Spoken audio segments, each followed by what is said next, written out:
வணக்கம் நண்பர். நாம இந்த வீடியோவில் பார்க்க போகிறது சம்பவம் அத்தியாயம் 3. இந்த படத்தோட மூவி தான் பார்க்க போகிறோம். இந்த படம் தமிழ் டப்பிங்ல அவைலபிள் தான் இருக்கு. இந்த படத்தோட ஒன்லைன் எடுத்துக்கிட்டீங்கன்னா, ஹீரோயின் பிரெக்னெண்டா இருக்கிற இந்த சமயத்தில் இவருக்கு டிரான்ஸ்ஃபர் ஆர்டர் வந்துருச்சு. இவர் போலீஸா இருக்காரு, அதனால வேற ஒரு ஊருக்கு போக வேண்டிய சுச்சுவேஷன். அந்த ஊர்ல காலை வச்சதும் இவருக்கு ஃபோன் வருது, உங்க ஒய்ஃபுக்கு வழி வந்து ஹாஸ்பிட்டலில் சேர்த்திருக்காங்க. கொஞ்ச நேரம் கழிச்சு உங்க ஒய்ஃபு டெலிவரி ஆயிடுச்சு, பெண் குழந்தைங்கிறாங்க.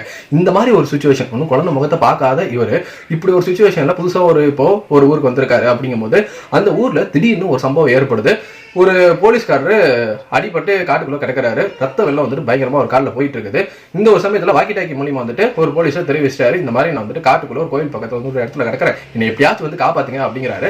உடனே நம்ம ஹீரோ அவங்க கூட வந்து ஒரு 2 போலீஸ் 3 பேர் சேர்ந்து காட்டுக்குள்ள அந்த போலீஸ் தெரிய வந்துட்டு போறாங்க. அதுக்கப்புறமேட்டு என்ன நடந்துச்சு, அந்த போலீஸை காப்பாற்றுவாங்க இல்லையா, அந்த போலீஸ் எதனால இப்படிலாம் நடந்துச்சுங்கிறதுலாம் இந்த படத்தோட மீதி கதையை வந்துட்டு அமைச்சிருந்தாங்க. ஸோ நான் இதுக்கு மேலே இந்த கதையை வந்துட்டு ரிவீல் பண்ண விரும்பல, ஏன்னா அது நீங்க படம் பார்க்கும் போது தெரிஞ்சுக்கிற ஒரு சஸ்பென்ஸ் ட்விஸ்டா இருக்கும். ஸோ நீங்க படத்தை பார்த்தே வந்து தெரிஞ்சுக்கோங்க. எனக்கு இந்த படத்துல முடிஞ்ச வரைக்கும் என்ன வந்துட்டு ரொம்ப ரசிச்சு பார்த்தது அப்படிங்கிறது அந்த ஒரு ட்விஸ்ட் தான். அந்த ட்விஸ்ட் வந்துட்டு பயங்கரமா வந்துட்டு இருந்துச்சு.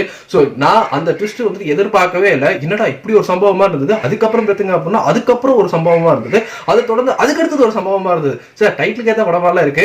இது எனக்கு ஒரு மொத்த ஒரு கதையா வந்துட்டு எப்படி ஒரு ப்ரொடியூசர் சொல்லி இவர் கன்வின்ஸ் பண்ணி இந்த கதையை எடுத்திருப்பாரு அப்படிங்கிற மாதிரி இருந்தது. எனக்கு அந்த மாதிரி ஒரு கதை தான் ஜீவா நடிச்ச ஒரு பிளாக் அப்படிங்கிற திரைப்படம். அப்படியே நம்ம மண்டையை சுத்தி என்னடா சொல்ல வராங்க அப்படிங்கிற மாதிரி இருந்த ஒரு கதை. நல்லா இருந்தது, ட்ரெக்கிங்லாம் படம் ஸ்ட்ராங்கா இருந்தது. அதே மாதிரி தான் இந்த படமும் இவங்க சொல்ல வந்து அடுத்தடுத்த ஒரு விஷயங்கள், அதுக்கப்புறம் தான் தெரிய வருது ஹீரோ இப்படி ஒரு விஷயத்துல மாட்டிருக்காரு, காட்டுக்குள்ள இப்படி ஒரு அமானுஷம் இருக்கு, இவங்க சொன்னதெல்லாம் வந்துட்டு நடக்குது. அப்படிங்கும் போது நமக்கு அப்படியே வந்துட்டு தலை சுத்திருச்சு. ஸோ அந்த வகையில எனக்கு இந்த படம் வந்துட்டு ஒரு மெமரபிள் படமா, ஒரு மிஸ்ட்ரி த்ரில்லர் படமா எனக்கு வந்து இந்த சம்பவம் அத்தியாயம் 3 அமைஞ்சிருந்தது. முக்கியமா படத்தில் நடிச்சிருந்து எல்லாருமே நடந்தாங்க. அந்த காட்டுன அந்த சினிமாட்டோகிராஃபி ரொம்ப சூப்பரா வந்துட்டு இருந்துச்சு.